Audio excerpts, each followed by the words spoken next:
Hi, and welcome back to Bali Today. Well, our Bali babies eventually grow up, don't they? So my next guests are two lovely, lovely girls who've grown up in Bali, and they're going to tell us all about that. I'd first like to introduce you to the namesake of this villa. We're at Villa Bella, and this is Bella. This is Bella Corser. Thank you, Bella. Thank you. Thanks for coming. And also, I want to introduce you to Lara Flax. Hi, Lara. Hi. Thank Great. you for having us. Thank you both. Really, this is great. Now, before we start telling too much of the story, I know it's very rude, but I have to know. It works into the context. How old are you?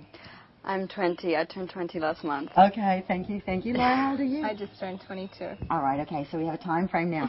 All right, so I asked all my guests their Bali story. So allow me, Bella, I want to start with Lara's Bali story, yeah? So Lara, tell me your Bali story. Darling, were you born here?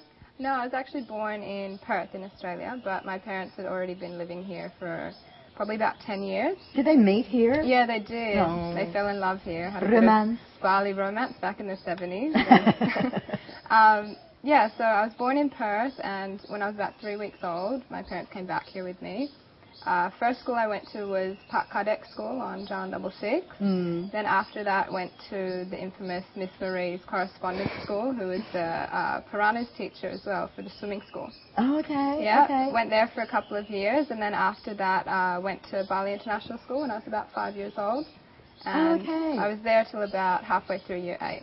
Bella, is this similar with you? Yeah, very similar. I started off in Miss Marie's school as well, and then I actually moved on to the English International School, but that shut down after a few years. Oh, okay. And then later on, I went to BIS. Oh, okay. Well, were you born here as well? No, I wasn't born here. I was also born in Perth. So that's the as well. You're both born in Perth. How fun. Okay. Both born in Perth, and then moved here when I was about a week or a couple of weeks old with my mom. Uh-huh. Yeah. Oh, gorgeous, gorgeous. How fun. All right. And so, BIS and the English school, what happened? Tell me some of the really naughty stories. Like, you know, naughty stories. Yeah, of course, one of the major fears that parents have about their kids growing up here is that once you hit the teen years, then you're lost into the world of Kuta, you know, and the drinking and the whole thing. And so, go ahead. Did you do that for a while? I mean, yeah, of course. of course you do that, but I mean, there's a lot of freedom here, and there's no sort of legal age, and I think it just comes down to the individual, and you have to have your wits about you and just know what you're doing. Some people get ridiculous, but I think most of us are pretty chill in the end, you know. But I think you kind of go through a typical teenage stage where you get a bit wild, and then you calm down. Well, it's like everywhere. Yes. Just before Bali, I moved here with little kids, so it wasn't a concern for me. But I moved from the Gold Coast in Australia. Yeah. And when I would go to parent meetings and things like that at the schools, it was the same concern. Yeah. Just that they were going to the Gold Coast. Yeah.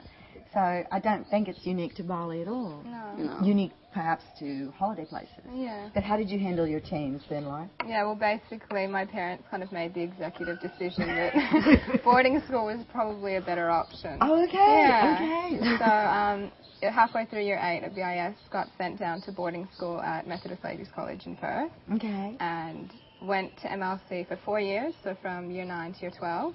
And basically came back to Bali every holidays I could. I was, you know, biting at the bit to get back here because it was my home, and I just felt really homesick the whole time in Perth. And I really enjoyed school there and the opportunities it gave me and how much I learnt from it and the friends I've made.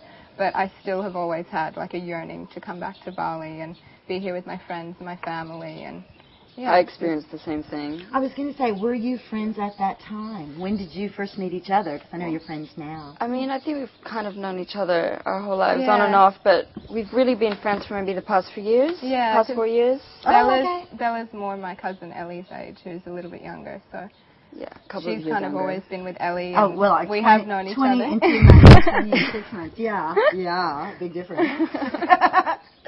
But yeah, we have known each other. But I finished off my last 2 years of high school in Australia as well, in Perth, and I went to PLC, which is the Presbyterian Ladies College, and yeah, I was always, you know, wanting to get back to Bali, and they just had a different mentality, and it was hard to relate to. And well, that's what I want to ask about is your first culture shock.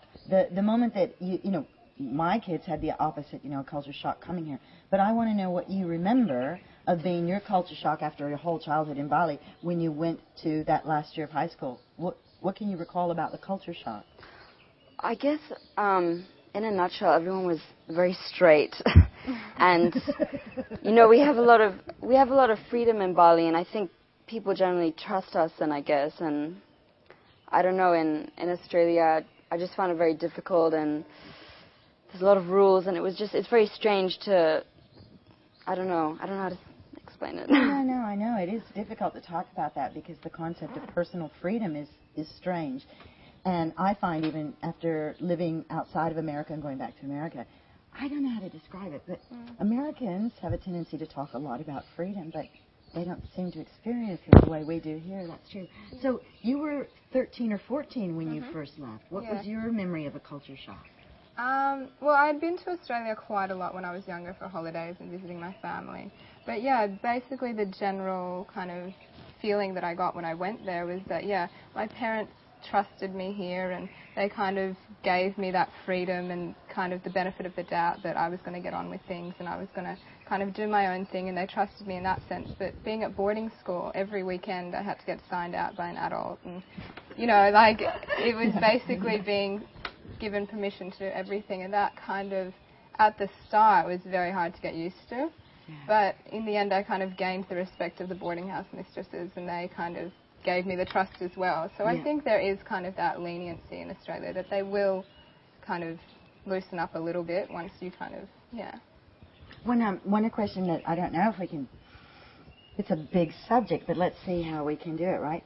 In addition to your experience, when you go out of Bali and you see the difference in the nations and the environment around you, but what do you remember first noticing about how different you were as a person having grown up here compared to the peer group that you were encountering who had never been to Bali?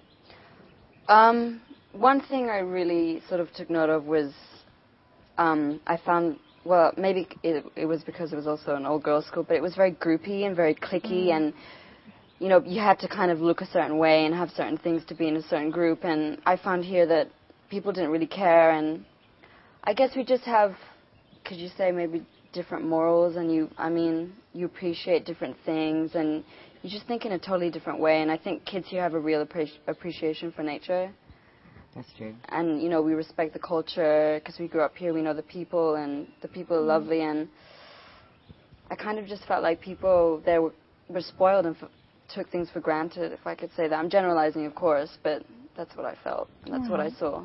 Yeah, that's interesting. Lara, what do you remember thinking was different about you compared to the other kids there? Well, one thing that actually did get said was that I was a little bit more mature than my peer group, and I guess that was because my parents had given me the trust and kind of let me have my freedom when I was younger.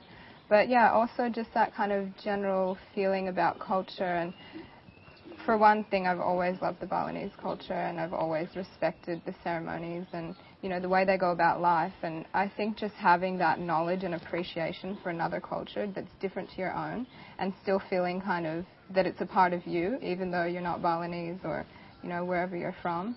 So I think just that general difference between, being culturalized and maybe just growing up in a... I agree. It's made a difference to my life too, and I can see that in my kids as well.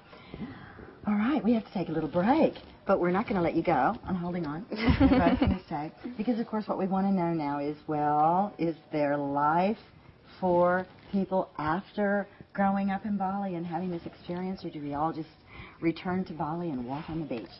So come back in a few minutes for the answer to that question.